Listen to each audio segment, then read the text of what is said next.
Welcome to Radio Friends Friday, August the 28th. Joan Stack is with us from the State Historical Society. Hello. Always pleasure having you here, Joan. And you've got something that you're really excited about tomorrow. Yes, I'm excited because we are really going to show off a great exhibit that we have up right now at the State Historical Society of Missouri. And I will just say that it is in Ellis Library on the University of Missouri campus. Okay. And we will be opening our doors tomorrow, Saturday at 1:30, to invite people to come and see our exhibition, John James Audubon's Paper Menageries. John James Audubon Paper Menagerie. That's right. And it opens tomorrow, and how long will it be up? Well, it's going to be up through November, but we are having a special curator-led walkthrough tomorrow. So we want to invite people to come to that. So you can find out a little bit more about John James Audubon and these massive books that he created. These books were like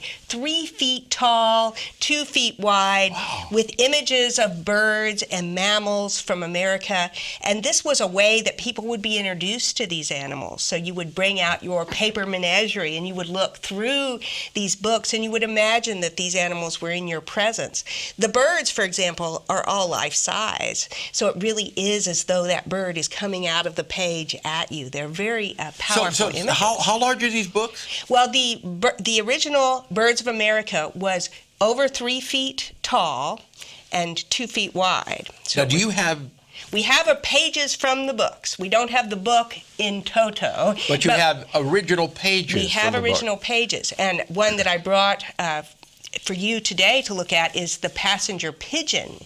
Wait, is this, am I looking at it? Yes. Am I holding this correct? Actually, turn it up. No, one more time. There you go. Okay, if you want to see what we're looking at, you can go to kbia.org and then watch this segment and describe it. Yes, this shows 2 passenger pigeons and they are billing. In other words, one passenger pigeon is feeding another one. And this was a common activity, and I believe it's a common activity among regular pigeons today, but these pigeons are now extinct. It's a very sad story. The last passenger pigeon died in 1914.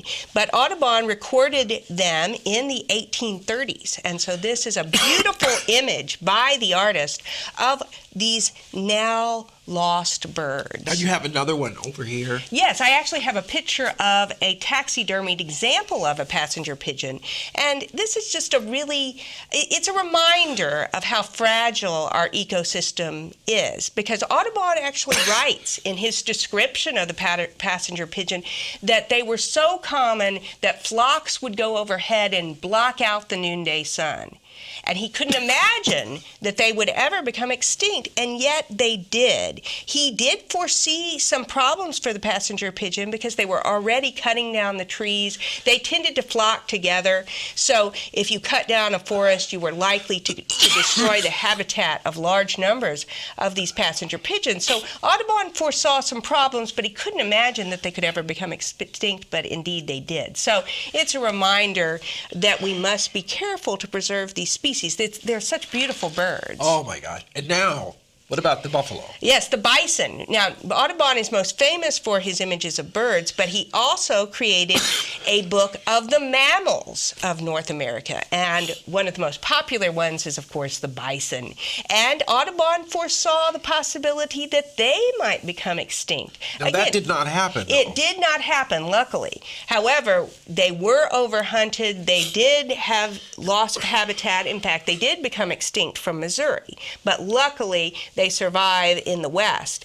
But this is a beautiful image of the bison, really captures the kind of powerful presence of the animal. And Audubon even sees them as a kind of a link between our prehistoric past and the present, and foresees the possibility that they could become extinct. So Audubon is a very interesting person because he was a hunter. He was not squeamish about hunting animals, and yet he did very much care about these animals and care about their continued existence. He would watch their behaviors. He would learn as much as he could about them. So he's sort of a bridge between an artist and a scientist and a naturalist. Right. And he cared about the environment. That's right. He cared about the environment. He tried to protect the environment as much as he could. Yeah, and he realized that in order for these animals to live, you had to preserve their habitat. Right.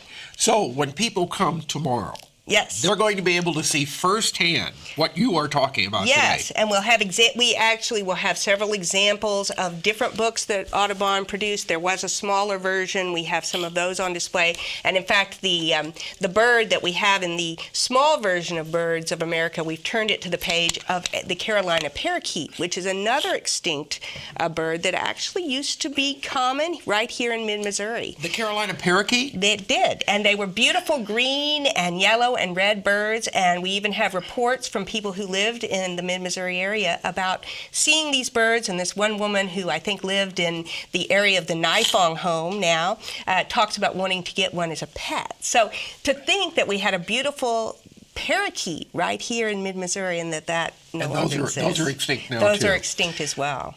You just wonder how many animals have become extinct that we didn't even know about. That's possible, yeah. But now, you're talking about the passenger pigeon being extinct. Is there a possibility that there could still be a few around that no human has seen? I doubt that, but perhaps more interesting, and you'll have to talk to a scientist about this, but there have been people who've talked about resurrecting the passenger pigeon from DNA samples, that there might be some possibilities of something like that in the future. That's almost Who like knows? Jurassic Park. Yes. That's a little bit frightening. That's almost like Jurassic Park.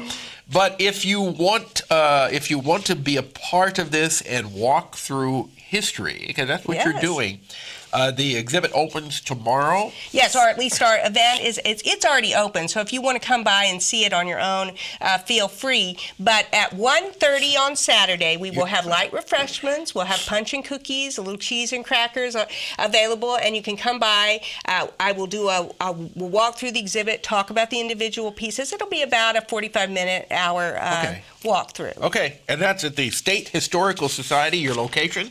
We are located on Lowell Mall on the University of Missouri campus in Ellis Library.